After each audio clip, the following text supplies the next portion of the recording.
बिस्मिल्लाहिर्रहमानिर्रहीम।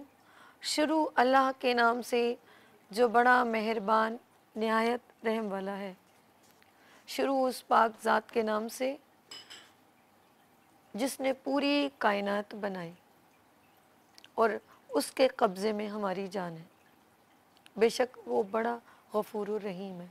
तमाम सुनने वालों को देखने वालों को इबादत रमज़ान की स्पेशल ट्रांसमिशन में सलाम पेश करती हूँ। अस्सलामु अलैकुम वरहमतुल्लाहि वबरकातुहू। सलाम है आप लोगों पर और मैं उम्मीद करती हूँ कि आप लोग भी मेरा वालेकुम अस्सलाम कह के मुझ पर भी अपनी रहमत देंगे।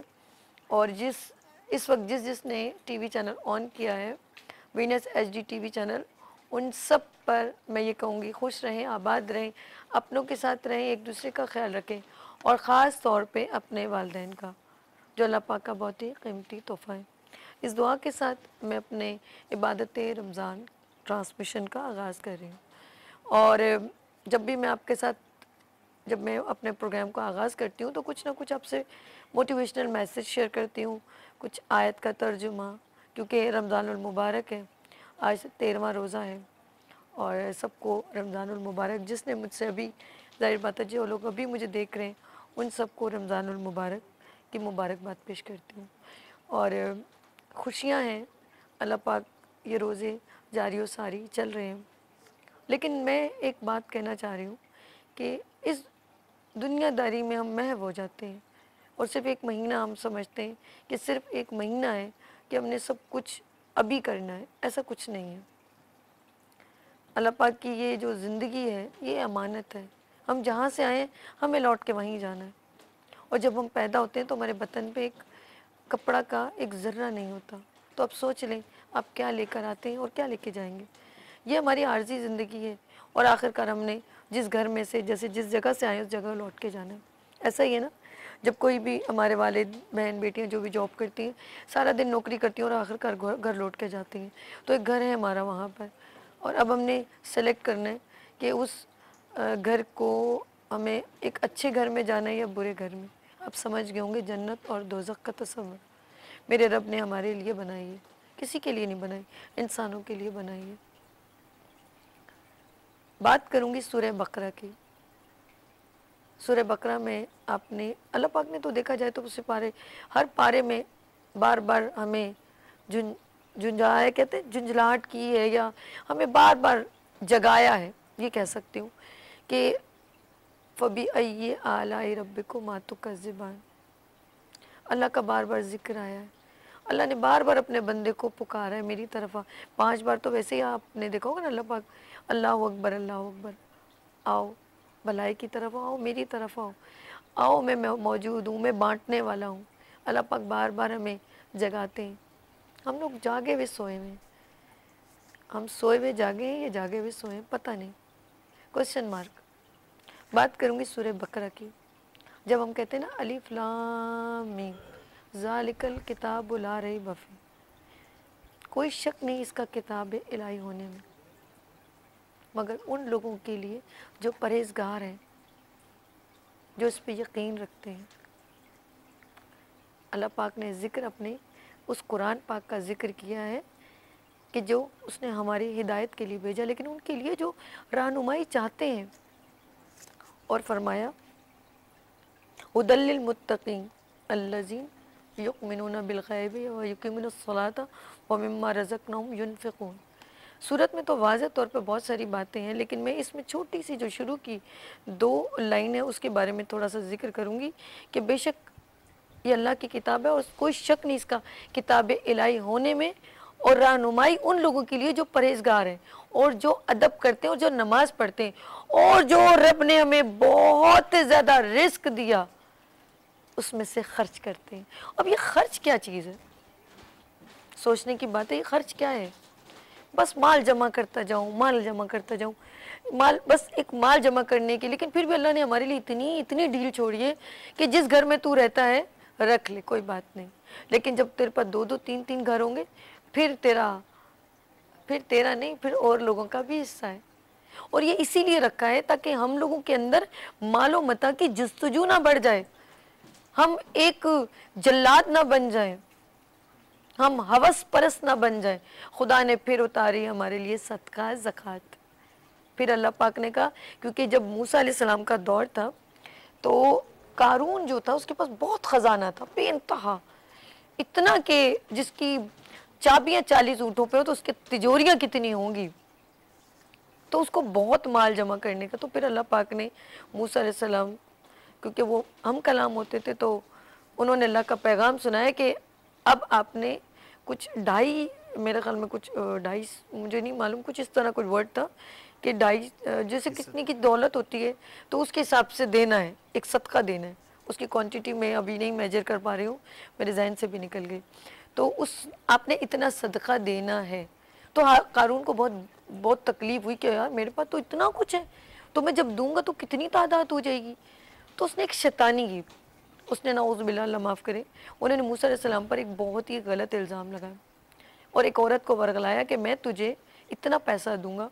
क्योंकि वो जब सोचा, क्योंकि अच्छा वो जो कारून था वो क्योंकि मूसा अलैहिस्सलाम, उनकी आवाज़ बहुत खूबसूरत थी और वो तलावत करते थे, तलावत करते तो अब देखिए वो मुसलमान थे तो ऑफ कोर्स तलावत करते थे, तो उनका एक रिलेशन भी था मूसा अलैहिस्सलाम से, और वो उनकी आवाज़ सुनते थे और कलाम इलाही वो सुनाते थे। अल्लाह पाक ने देखो क्या, जिसको इनायत बेनता करता है लेकिन फिर उसको जज भी करता है। देखो अल्लाह पाक ने फिर मूसा अलैहिस्सलाम के ज़रिए ये अप नाजिल फरमाया कि आप जो है इनसे कहीं अपनी मतलब ज़कात निकालें। लेकिन क्या था कि उसके दिल में एक शैतानी है, उसने कहा मैं जब देने लगूंगा तो ये तो मेरा बहुत सारा माल निकल जाएगा। तो उन्होंने एक औरत को वर्गलाया और कहा कि मैं तुम्हें इतना पैसा दूंगा, तुम सिर्फ इन पर इल्ज़ाम लगा दो कि नाउज़ुबिल्ला ये इन्होंने मेरे साथ नाजायज़ कुछ किया।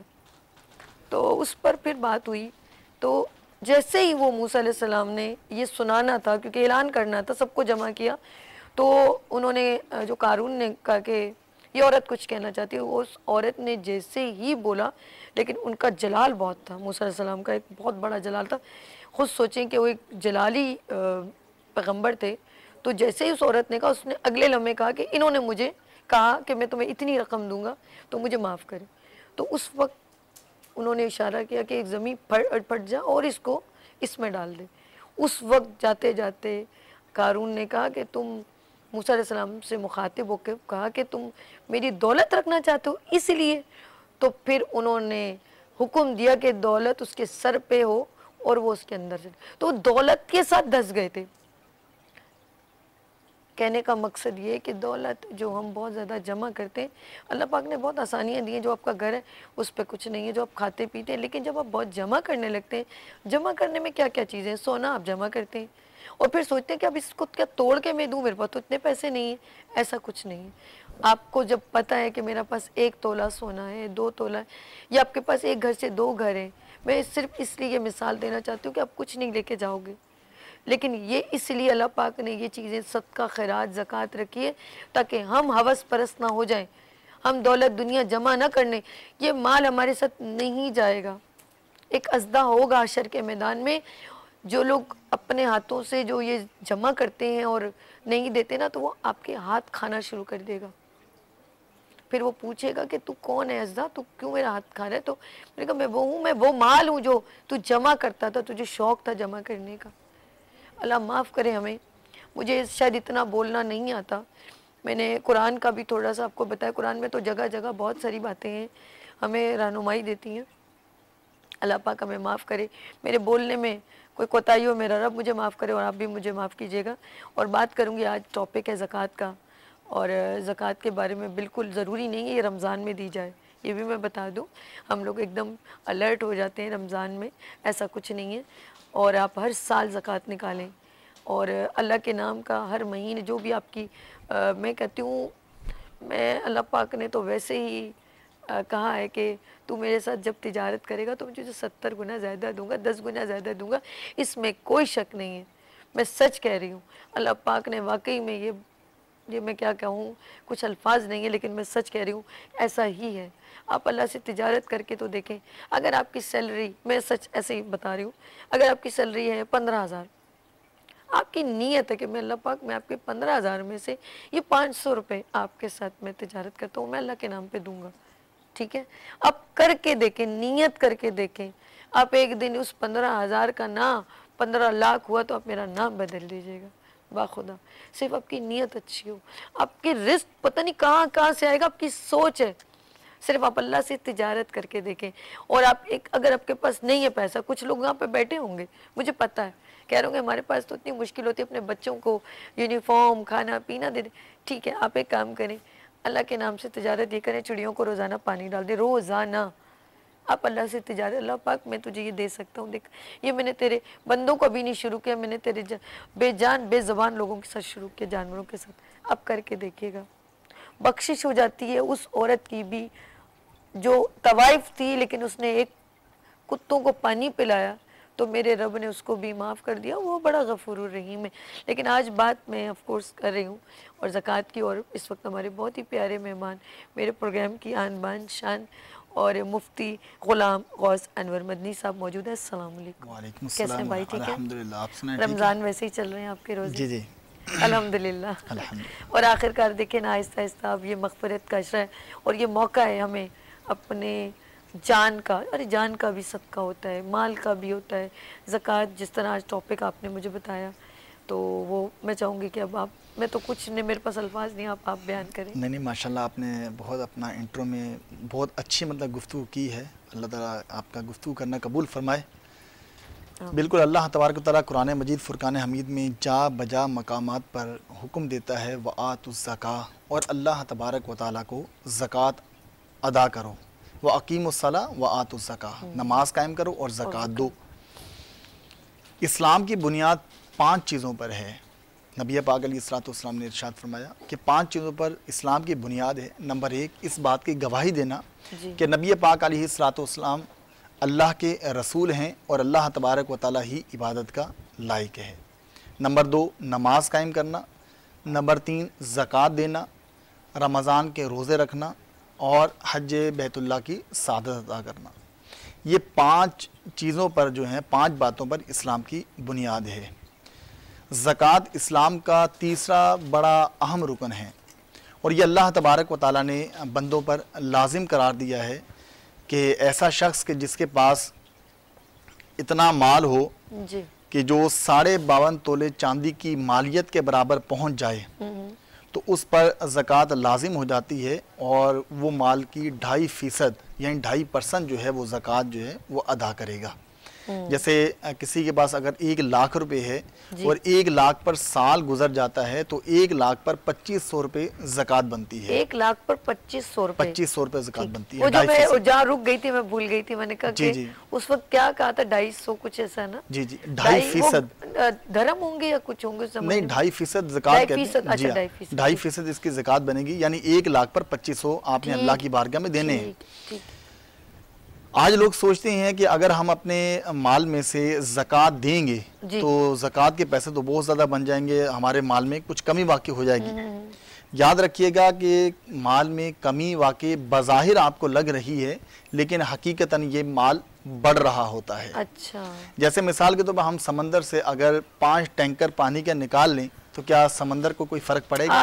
यकीनन समंदर को कोई फ़र्क नहीं पड़ेगा। बड़ी बात। तो अगर हम 10 लाख में से या 1 करोड़ में से या 1 लाख में से अगर 2500 अगर अलग कर लें अल्लाह तबारक व तआला के लिए, तो मेरे ख्याल में उसमें कमी वाकई नहीं होगी। बज़ाहिर तो हमें नजर आ रहा है नहीं है, फायदे का सौदा है। घाटे का सौदा नहीं है, फायदे का इस एतबार से है कि हमें बज़ाहिर दुनिया में तो वो माल कम होता हुआ नजर आ रहा है, लेकिन आखिरत में उसका अंबार नेकियों की सूरत में लग रहा है। और जब कल बरोज़े क़यामत इंसान जाएगा और अपनी इन नेकियों को देखेगा तो ख्वाहिश का इजहार करेगा कि ए अल्लाह, काश मुझे वापस दुनिया में भेज दे, मैं दुनिया में जाकर अपना जितना माल है तेरी राह में कुर्बान कर। तो उस वक्त मौका नहीं मिलेगा। आज मौका है, अगर किसी के पास इतना माल है तो वो माल अल्लाह तबारक व तआला की राह में ज़रूर देना चाहिए। और ज़कात में गुरबा का फ़ायदा है। ये भी लोगों के जहनों में है कि ज़कात जो है ना एक टैक्स लगा दिया गया है, तो ये टैक्स नहीं है, बल्कि माल अल्लाह तबारक व तआला ने आपको दिया, एक्स्ट्रा माल दिया। इन एक्स्ट्रा माल में गुरबा और मसाकीन का कुछ हिस्सा अल्लाह तबारक व तआला ने आपके पास रखा हुआ है। आपने वो गुरबा को, मसाकीन को पहुंचाना है। और अगर कोई शख्स माल की मोहब्बत में इतना गिरफ्तार हो जाता है कि उसे अपने पास संभाल के रखता है और साल ब साल उसके ज़कात भी अदा नहीं करता, तो कल बरोज़े क़यामत नबी पाक अलैहिस्सलाम ने इरशाद फरमाया कि उसका ये माल अज़दहा बनकर उस पर मुसल्लत किया जाएगा और वो अज़दहा जो है वो पूरे जिस्म के साथ लिपट जाएगा और उसका जिस्म खाना शुरू कर देगा। तो ये उससे पूछा जाएगा कि तू कौन है, उस सांप से पूछा जाएगा, वो सांप कहेगा मैं तेरा माल हूं कि जो तूने दुनिया में मुझे जमा करके रखा था, अगर तू जमा करके ना रखता तो आज तेरा हाल ये ना होता, लेकिन चूंकि तूने दुनिया में मुझे जमा करके रखा है इसलिए अल्लाह तबारक व तआला ने तुझे अजाब में मुसल्लत कर दिया।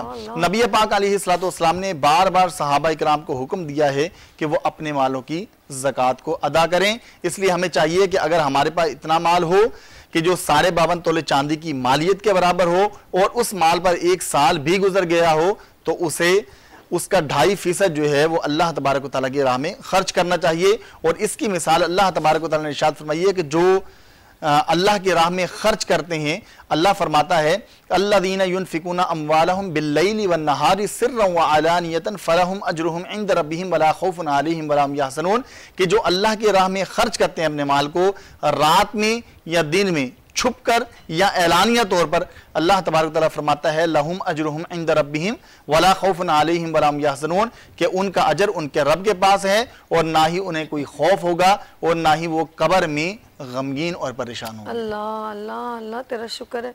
मैं कुछ और सोच रही थी, यकीन करें मैं मतलब कुछ चीज़ें का हिसाब लगा रही थी कि हमें कितना कितना देना है, और अल्लाह का शुक्र है कि जब भी कुछ ज़ाहिर बात है हमारे पास रकम आती है हमारी फैमिली में, तो मैं सबसे पहले ना यकीन करें अपने ज़ात पे हम बाद में लगाती हूँ और सबसे पहले वो अल्लाह के नाम के निकालती हूँ, और अल्लाह पाक उससे इतनी बरकत देता है कि मैं बता नहीं सकती। और दिल इतना मुतमईन हो रहा था जब आप गुफ्तगू कर रहे थे कि मेरा रब तेरा मतलब अल्लाह तेरा शुक्र है कि मैं इस अजाब से जो है ना अल्लाह पाक हमें बचाए। नहीं बिल्कुल आप सही कह रही हैं कि जो अल्लाह तबारक व तआला के साथ तिजारत करता है, जैसे आपने इंट्रो में बताया है, अल्लाह तबारक व तआला के साथ जो तिजारत करता है वो कभी नुकसान में नहीं आता, उसको फायदा ही फायदा होता है। एक सहाबी रसूल थे, वो जो काम किया करते थे, जो माल उनके पास आता था उसके 3 हिस्से करते थे। एक हिस्सा अपने कारोबार में लगाते, एक हिस्सा अपने घर वालों पर खर्च करते और एक हिस्सा अल्लाह तबारक व तआला की राह में मतलब दिया करते थे। और उनके माल में इतनी बरकत थी कि वो पूरे अरब में जो है वो मालदार थे। सुभान अल्लाह, ये हकीकत है, मैं सच कह रही हूँ। अच्छा जी, अब सवाल ये कि सोना, 1 तोला सोना, आप भी हमें लाइव कॉल कर सकते हैं, सवाल कर सकते हैं, क्योंकि बहुत ज़रूरी ये वो चीज़ें हैं जो हम शायद इन चीज़ों की हमें नॉलेज नहीं है, कभी कभी हमें नहीं, ज़रूरी नहीं है इसलिए नहीं कि शायद जान के नहीं, बेध्यानी में या हमें मालूम ना हो। तो ये अच्छी बात है ना कि हमारी गुफ्तगू से और लोगों को फ़ायदा हो। तो आप भी सवाल कर सकते हैं और आपको कोई भी परेशानी हो तो उसका भी इंशाअल्लाह ताला मुफ्ती साहब आपको गा बगा, अगर अल्लाह ना करे आपके घर में कोई भी हालात ख़राब हो रहे हैं, ये बार बार जादू टोने का या कुछ भी है, तो वो भी आप हमें क्वेश्चन कीजिएगा, इंशाल्लाह हम ज़रूर ऐसे वज़ाइफ बताएंगे जिससे आपके मसले हल हो जाए। अच्छा, सोना जैसे 1 तोला सोने पे हमें कितना पेमेंट अदा करनी होगी? देखिए, ज़कात सबसे पहले याद रखिएगा, ज़कात जो है वो हर उस शख्स पर जिसके पास 7.5 तोले सोना हो या 52.5 तोले चांदी हो या 52.5 तोले चांदी की मालियत के बराबर उसके पास माल हो या इतनी मालियत का माल तिजारत हो या इतना एक्स्ट्रा उसके घर में ज़रूरत ज़िंदगी से ज़ायद चीज़ें हों, यानी उनके बगैर भी ज़िंदगी का गुजारा मुमकिन है, ऐसी चीज़ें हों और उसकी मालियत भी 52.5 तोले चांदी के बराबर पहुंचती हो, तो उस पर ज़कात लाजिम होगी। अब आपने ये पूछा है कि 1 तोला अगर किसी के पास सोना है तो उस पर ज़कात बनेगी।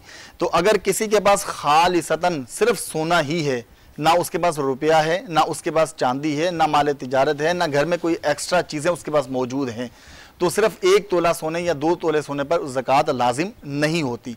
लेकिन अगर किसी शख्स के पास 1 तोला सोना है और साथ में उसके पास 10,000 रुपये एक्स्ट्रा रखे हुए हैं, इन 10,000 पर 1 साल भी गुजर जाता है, यानी ये एक्स्ट्रा माल था उसके पास, तो अब 1 तोला सोना और ये 10,000 इनको आपस में मिलाया जाएगा और इसकी मालियत, सोने की मालियत को निकाला जाएगा, फिर इस पर ज़कात जो है वो 2.5% के एतबार से निकाली जाएगी। अच्छा, निकलती है, यानी एक जिन्स का अगर माल हो, सिर्फ एक जिन्स का माल हो, तो जब तक वो 7.5 तोले सोना ना हो जाए तो ज़कात लाजिम नहीं होती। लेकिन अगर मुख्तलिफ अजनास की चीज़ें मौजूद हों, जैसे मैंने आपको बताया कि अगर 10,000 रुपये उसके बाद एक्स्ट्रा रखे हुए हैं और 1 तोला सोना है साथ में रखा हुआ, तो दोनों को मिलाकर ज़कात लाजिम होगी।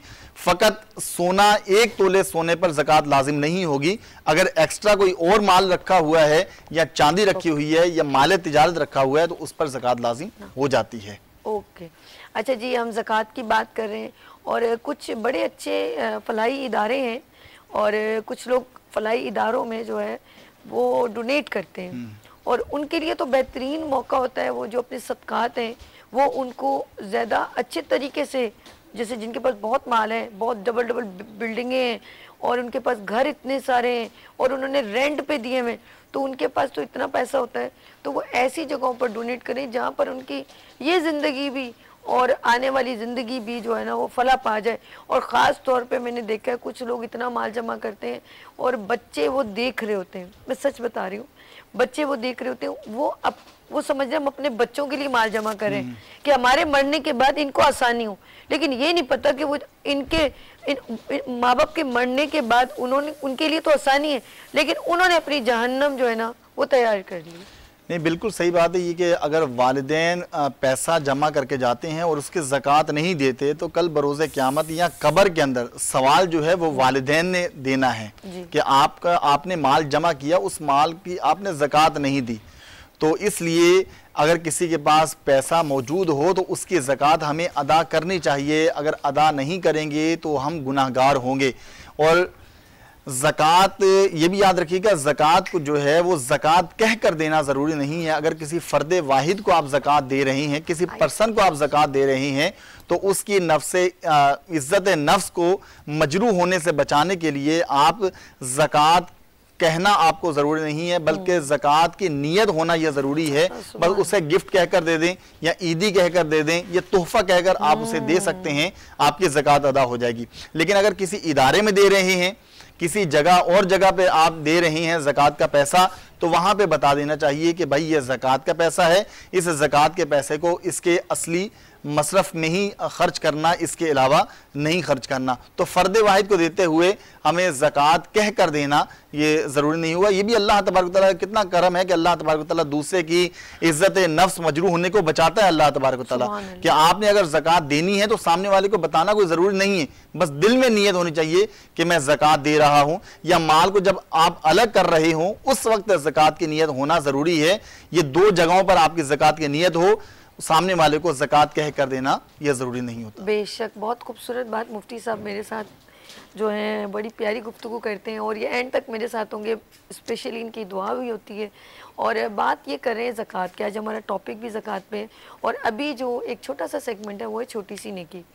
और छोटी सी नेकी में आप पहले रोज़े से मेरे साथ हैं और एक सेगमेंट होता है अल इब्राहिम आई हॉस्पिटल का। ये ज़िक्र होता है इसलिए क्योंकि मैं और आप वो लोग हैं जो हम लोगों की मदद कर सकते हैं। मैं उन मुखय्यर हजरात से अपील करती हूँ कि अल इब्राहिम आई हॉस्पिटल का आप हिस्सा बन जाए। मैं तो हूँ और मैं हमेशा रहूँगी, मैंने एक इरादा कर लिया है। क्योंकि जब मैं वहाँ गई तो वहाँ पर वो बच्चे जो बहुत ही मैं कहूँगी कि बेचारे अफोर्ड ही नहीं कर सकते 2 वक्त की रोटी भी, उनके पेरेंट्स, और वो वहाँ पर उन बच्चों के साथ आते हैं जिनकी नज़रें जो कुछ लोगों की बहुत कम हो गई हैं, कुछ वो लोगों में महंगापन हो गया है, कुछ लोगों को ज़रूरत है उन लोगों की, तो वो वहाँ पर तो बेचारे फिर भी इलाज कर रहे हैं। वो मना किसी को भी नहीं करे क्योंकि ये फ्री ऑफ कॉस्ट है, मना किसी को नहीं, उसी तरह इज़्ज़त उनको मिलती है, उसी तरह वो बेचारे आँखों का ऑपरेशन, पर्दे का ऑपरेशन, जिनकी नसें कमज़ोर हो गई हैं, ग्लासेस दे रहे हैं, सब कुछ उनको ट्रीट कर रहे हैं, medicine, each and everything, operation, surgery, 2.5 lakh की सर्जरी फ्री ऑफ कॉस्ट, बड़ी बात है। तो मैं ये रिक्वेस्ट करूँगी और मैं सलाम पेश करती हूँ हमारे फ़ख्र पाकिस्तान मोहम्मद साले मेमन साहब को कि जिन्होंने ये पहली ईंट कई साल पहले लगाई। पता नहीं उन्होंने भी सोचा होगा नहीं कि इतने सारे लोग उनके इस इदारे से फ़ायदा हासिल करके चले जाएंगे और उनकी आंखों का नूर आ जाएगा। ये बड़ी बात है। आप यकीन करें, एक पल आंखें बंद करके तो देखें और कुछ चीज़ ढूंढ के तो देखें, फिर आपको पता चलेगा आंखों का नूर कितना ज़रूरी है। तो आपके छोटी सी नेकी में अपना हिस्सा मिलाएं। मैं ये नहीं कह रही आप लाखों रुपए दे दें, मुझे ना दें, नंबर स्क्रीन पर चल रहा है, जस्ट आपने उधर खुद जाना है, बल्कि अपने बच्चों को लेके जाएं। और जिस तरह अभी मुफ्ती साहब बता रहे थे, इस तरह आप लोग बच्चों को गाइड करें कि बेटा सारे ज़िंदगी का जो एक साल का एक ज़कात है और हमारे माल का, हमारी जान का ये है, बच्चों को ये सिखा के जाएंगे ना, तो जब आप दुनिया से चले जाएंगे तो इसका सवाब है, अजर आपको मिलता रहेगा। तो वो हकदार हैं, मैं सच कह रही हूँ, वो हकदार हैं। आप जाइए, खुद जाके देखें। अच्छा, वो लोग भी वहाँ पर ऑपरेशन करा सकते हैं जो अफोर्डेबल हैं, और वहाँ पर तमाम मशीनरी जो है वो हाई लेवल की हैं, इंटरनेशनल लेवल की हैं। तो वो जो पैसे हैं, आप समझते हैं कि आप पे ज़कात नहीं लगती, ऑफ कोर्स नहीं लगेगी, आप अफोर्डेबल हैं, लेकिन आप वो पैसे अपनी माँ का सदका, अपनी बहन, बेटी, छोटी बच्ची जिसकी आंखों का ऑपरेशन करवाने वहाँ जा रहे हैं, तो आप वो पैसे डोनेशन में दे दें, ताकि उसका सवाब डबल हो जाएगा। यानी आपकी फैमिली के जो बच्चे का आँखों का जो माँ का ऑपरेशन करवा रहे हैं, उससे का डोनेशन देने से उनके दोनों जहाँ अच्छे हो जाएंगे। तो आज मैं क्योंकि उनके रिप्रेजेंटेटिव मौजूद हैं आई हॉस्पिटल से, doctor Bilal Abdullah eye specialist हैं। अस्सलाम वालेकुम। कैसे भाई, ठीक है? अल्लाह का शुक्र। फर्स्ट ऑफ ऑल बहुत बहुत शुक्रिया आपका और आपके चैनल की टीम का कि उन्होंने हमें इनवाइट किया। डॉक्टर साहब, बस मैं तो खुद जाके मैंने विज़िट किया और बहुत जो है मुझे कलीम साहब ने कहा सभी एक बार आप आओ, एक बार आओ, हमारे कहने से कुछ भी नहीं है, अब जाके देखो। अब यकीन करो, मैं खुद गई हूँ, एक एक डिपार्टमेंट में गई हूँ। अच्छा, उनको बिल्कुल नहीं मालूम था कि मैं अचानक मतलब वहाँ पहुँच जाऊँगी। बिल्कुल नॉर्मल, सब अपने कामों में लगे हुए थे, किसी ने भी ये रिएक्शन नहीं दिया, ओ वेलकम वेलकम, अब तो आपका इंतजार कर रहे थे। यानी कि छापा पार डाला मैंने ना। मुझे बहुत अच्छा लगा आपका इंट्रोडक्शन जो था। हाँ, तो मैं दिल से बात कर रही हूँ, मैं सच कह रही हूँ। नाम तो मैंने अभी आपका यहाँ लिखा है, जी जी जी, और कुछ नहीं लिखा। तो दिल से इसलिए बोल रही हूँ कि मेरा रब और मेरा मामला है, और मैं दिल से कह रही हूँ कि इस वक्त जिसने टीवी चैनल ऑन किया होगा, किसके दिल में उतर जाए मेरी बात शायद, और ये अच्छी बात है। एक तो अल्लाह तवक्कल है, और महीना भी इतना मुबारक है। वैसे तो हम कुछ राह में देते हैं, रोजाना ही कुछ ना कुछ देते हैं, लेकिन जब इस महीने में देते तो अल्लाह पाक उसके दर्जात बुलंद कर देता है ना 70 गुना। और फिर हम अपने बच्चों को भी मोटिवेशनल मैसेज देते हैं, इससे अच्छी बात और क्या होगी सर। मैं कहती हूँ अगर किसी की आंखों की रोशनी आ जाए तो उस गरीब औरत की दुआ कितनी लगेगी। यहाँ पे बैठी वो औरत जो बात कर रही थी, तो मुझे समझ में नहीं आया यार, 2.5 लाख बोलना आसान है। 1 साल उसकी बच्ची यानी कि 7 साल की थी, अचानक नजर चली गई और उसके लेंस वगैरह कोई प्रॉब्लम थी, तो 1 साल वो बेचारी इधर उधर धक्के खाती रही। किसी ने, अल्लाह के बंदे ने बोला अली इब्राहिम में जाओ, तो वो फिर ठीक हो गई। तो मैं सोची थी वरना सारी जिंदगी बच्ची ऐसी रहती पैसों की वजह से। और हम तो रोज़ ये चीज़ देखते हैं, कोई भी मरीज़ जब सही होता है आप देखें उसकी बीनाई वापस आती हुई आप देखें, तो जो आपको खुशी होती है वो आप मैं बता नहीं सकता। और किसी भी इंस्टीट्यूट की जो नेचर होती है ना, जी। वो उसके फाउंडर की जो शख्सियत है और उसकी जो नेचर है वो रिफ्लेक्ट करती है उस इंस्टीट्यूट की ओवरऑल एक तबीयत में।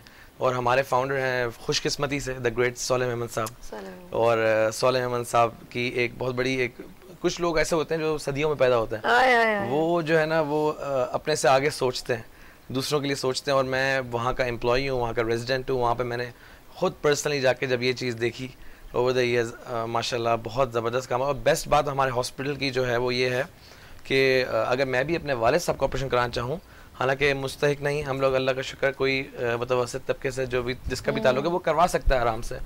गरीबों का तो जो माशाल्लाह जो खिदमत हो रही है वो तो हो रही है, नॉर्मल लोग भी हमारे हॉस्पिटल में आके आराम से इलाज करवा सकते हैं। वही पैसे जो है ना वो समझते हैं यार ये ज़कात, देखा ये भी इंसाफ की बात है। बिल्कुल, हम लोगों पे तो नहीं लग जाए, जो अफोर्डेबल है उनके ऊपर तो ज़कात नहीं लगती ना, अल्लाह तो देख रहा है। तो उसको पता है यार ये पैसे फिर मैं इसमें यूं डाल दूं, उसको फायदा ही हो जाएगा ना। ये नीयत की बात है सर, सिर्फ नीयत की। और मैं कहती हूँ, कहते हैं किसी के जाने से कोई कुछ नहीं होता, लेकिन उसकी कमी भी कोई पूरी नहीं कर सकता।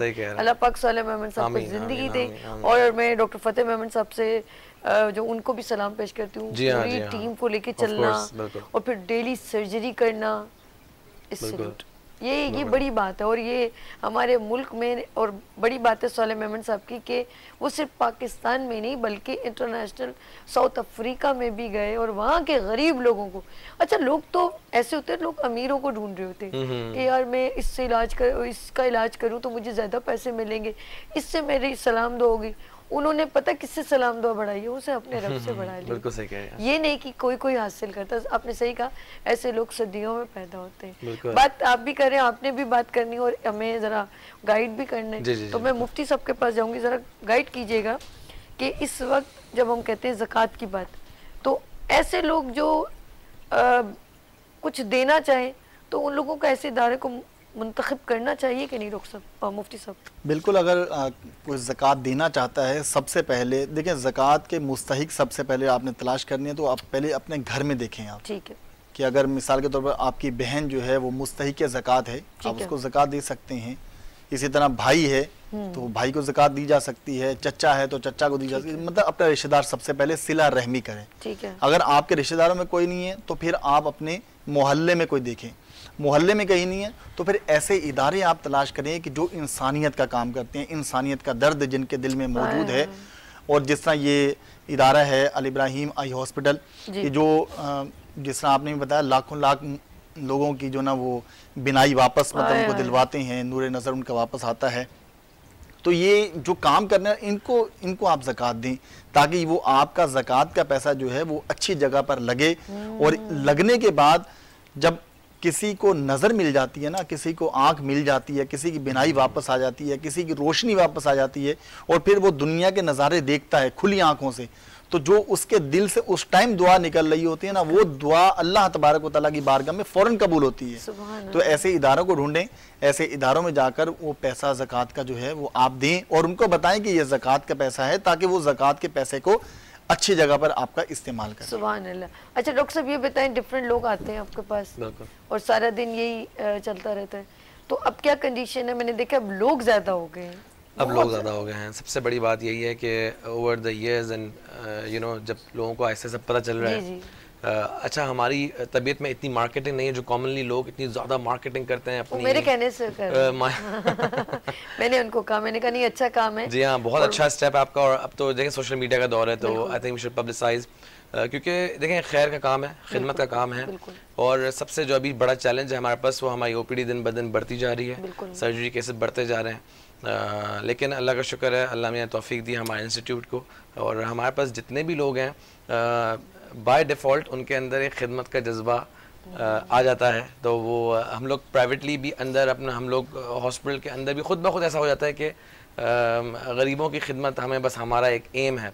तो अल्लाह का शुक्र है कि उसको अकोमोडेट करने के लिए बहुत सारे लोग हैं जो खैर काम करते हैं, जो डोनेट करते हैं हमारे हॉस्पिटल के लिए, और हम लोग भी अल्लाह का शुक्र है उसको फिर पूरा करने के लिए। बिलाल एक बात बहुत अच्छी लगी वहाँ मैं जब गई, एक होता है ना इंसान जी, ये मेरी ज़बान का लसानियत से बिल्कुल अलग।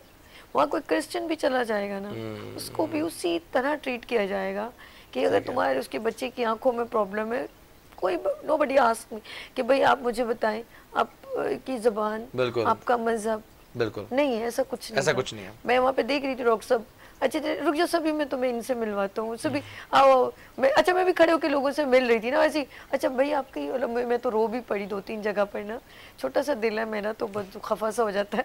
तो वो 2-3 लोगों को, बच्चों को, वो उस बच्ची की आंख में बहुत ज़रा पीप वगैरह कुछ रिएक्शन हो गया था उसने, तो वो एक आंख बहुत हो रही थी, मैं बड़ा दिल खफा हो गया।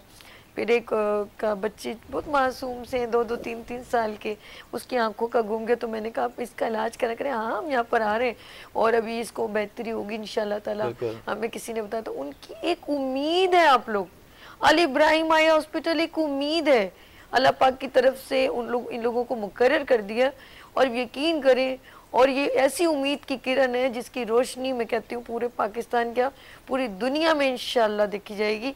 और वो तमाम लोग जिन लोगों को इस वक्त जिनकी नज़रों में कोई प्रॉब्लम है तो वो ज़रूर, अच्छा कराची में भी इनकी कुछ डिफरेंट ब्रांचेस हैं, बेशक ऑपरेशन वहाँ होता है लेकिन यहाँ पर बहुत सारी ऐसी जगह, नंबर देखिए स्क्रीन पर इसलिए चल रहा है, आपको कोई भी प्रॉब्लम हो अल इब्राहिम आई हॉस्पिटल का नंबर भी है, आप नेट पे भी सर्च कर सकते हैं, वेबसाइट पे भी जाए, हेल्पिंग ऑलवेज मौजूद है। आप वहाँ पर फेसबुक पे भी, फेसबुक पेज पे चले जाएं तो हर तरह की इन्फॉर्मेशन मौजूद है। आप डायरेक्ट उनसे बात करें, आप मुझे ना यहाँ पर कोई डोनेशन की है ना मुझे रिक्वायरमेंट, आप इनके डायरेक्ट नंबर्स पे रब्ता करें और डायरेक्ट इनसे बात कर सकते हैं। अच्छा जी, अब मैं बिलाल से पूछूंगी, बिलाल ये कहाँ थे और कहाँ से अल इब्राहिम में आ रही है, पहले ये बताइए। सालिम अहमद हेलो अस्सलाम वालेकुम, यहाँ आ जाओ। ऐसा तो नहीं, ऐसा बिल्कुल भी नहीं हुआ। मैंने जब FCPS पार्ट 1 अपना क्लियर किया तो उसके बाद मुझे रेजिडेंसी जब करनी थी तो मुझे बहुत सारे लोगों ने मशवरा दिया कि आप अल इब्राहिम आई हॉस्पिटल जाइए, वहाँ पे आप अपनी स्पेशलाइजेशन कीजिए, वो एक बहुत एक मुकम्मल इदारा है हर तरह से।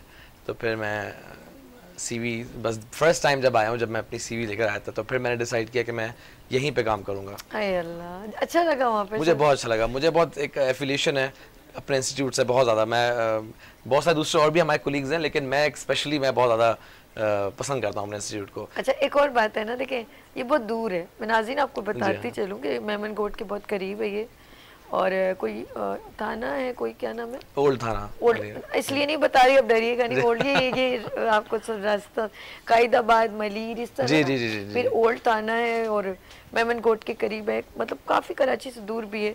लेकिन उस जंगल बियाबान में एक मेला लगाया साले मेमन साहब ने, बिल्कुल। सारे डॉक्टर्स जाते हैं माशाल्लाह, मैं भी गई हूँ, और बड़ी बात है। देखें, उनके लिए सोचें जिनके लिए कोई नहीं सोचता। ये जो है जिनकी जेबों में है, जो खा रहे हैं, पी रहे हैं, हर चीज़ उनके लिए गली के नुक्कड़ पे डॉक्टर के पास बहुत दौड़ के चले हैं, इन लोगों के लिए सोचना कोई ख़ास बात नहीं है। अच्छी बात है सोचे, लेकिन उनके लिए सोचना, जहाँ कहते हैं ना वजू का पानी अगर नल से आ रहा है ना, लेकिन जिसके लिए थोड़ा एफर्ट करके ना उसके सवाब ज़्यादा हो जाता है। बिल्कुल, उसको आप टंकी से निकालें, आपके घर में पानी नहीं है, कहीं उसके लिए लेकर आए, तो उसका सवाब दर्जा बुलंद हो जाता है। ये बिल्कुल वही मेहनत है कि आपने सोचा, फिर अपने बच्चों के साथ वहाँ गई, अपनी माँ को लेके गए, उनके हाथ से दिलवाया, फिर दिल से दुआ की कि अल्लाह पाक, मैंने अगर ये अपनी माँ का सदका या जो भी दिया मेरी माँ के लिए आसानियाँ करना, या वो वालिदैन कि मैंने जो कुछ माल जमा किया या मैं दे रही हूँ, आगे मेरे बच्चों में भी ये डेवलप हो। तो ये वो काम है, ये चलता काम रहता तो है, होता ही सबका जारी है, है। चलता बिल्कुल रहता है। बिल्कुल, मैं नहीं बोलती, बाखुदा अगर आप अपने बच्चों को ये मैसेज देना, तो अपने बच्चों की भी जिंदगी आगे सफल कर दी। सही कह रहे हैं, समझने की बात है, बिल्कुल सही कह रहे हैं। वरना ये, और इन लोगों के लिए भी जो बहुत माल जमा करते हैं ना, ये उन लोगों के लिए ये एक ऐसी, मुफ्ती साहब ने माशाल्लाह बड़ा अच्छा हमें यहाँ पर बताया और ये अवेयरनेस दी कि ये जो माल जमा करने का एक सिस्टम है ना, ये अल्लाह पाक ने हमारे लिए बहुत अच्छा किया कि हमें सदका, वरना तो हम इतने हवसी हो जाते हैं कि सबके माल उठा उठा के अपने पास जमा कर रहे हैं। सही कह रहे हैं, बिल्कुल। अल्लाह माफ़ करे। अच्छा डॉक्टर साहब, ये बताएं कि कौन कौन से लोग आपके जो हैं वहाँ पर पेशेंट्स आते हैं, डिफरेंट कौन कौन से? अच्छा, हमारे पास हर तरह के पेशेंट्स आते हैं, स्पेशली कैटरैक्ट के पेशेंट्स, जिनको उम्र की वजह से या किसी भी और वजूहात के बिना पर मोतिया का मसला हुआ। मोतिया वाले, मोतिया के अच्छा, इसमें मैं बताऊं, मोतिया में सिर्फ बड़े ही नहीं होते, बच्चों के आंखों में भी हो जाते हैं, ये बड़ी बिल्कुल। दौरान हमल कोई अगर बीमारी हो और फिर जो बच्चे की पैदाइश के बाद उसको मोतिया हो जाए, उसमें बच्चे का कोई कसूर नहीं है। देखें, अगर आप उसको लाइफ लॉन्ग ब्लाइंड होने से बचा सकते हैं तो ये बहुत बहुत बड़ी बात है। उस वक्त उसका ऑपरेशन हो जाना, और वो एक बहुत एक बड़ी चीज़ है। इसके अलावा बस पर्दे के जो आँख का पर्दा होता है उसके हट जाने की वजह से उसके बाद सर्जरी होती है। एक तो ये, दूसरे हमारे पास कोई भी सिस्ट आँख में कुछ भी कोई झिल्ली आ जाए, इन्फेक्शन हो जाए, तो हमारे पास गुज़िश्ता साल में आई थिंक 18,000 सर्जरीज हुई हैं, और I think that's a lot. और हर किस्म की सर्जरीज होती हैं हमारे पास। तो वो ये नहीं है कि एक हमारा फोकस है, कुछ लोग सिर्फ कैटरैक्ट या मोतिया का ऑपरेट करते हैं। हमारे पास पूरी आँख के जिस भी हिस्से में आँख की कोई सी भी डिजीज हो, देन उसको आप ऑपरेट करते हैं। हम गुफ्तगू जारी रखेंगे, यहाँ लेंगे छोटी सी ब्रेक। राजन, आप लोगों ने कहीं नहीं जाना, छोटी सी नेकी के साथ मेरे साथ रहना है। यहाँ लेंगे छोटी सी ब्रेक, इबादत रमज़ान स्पेशल ट्रांसमिशन।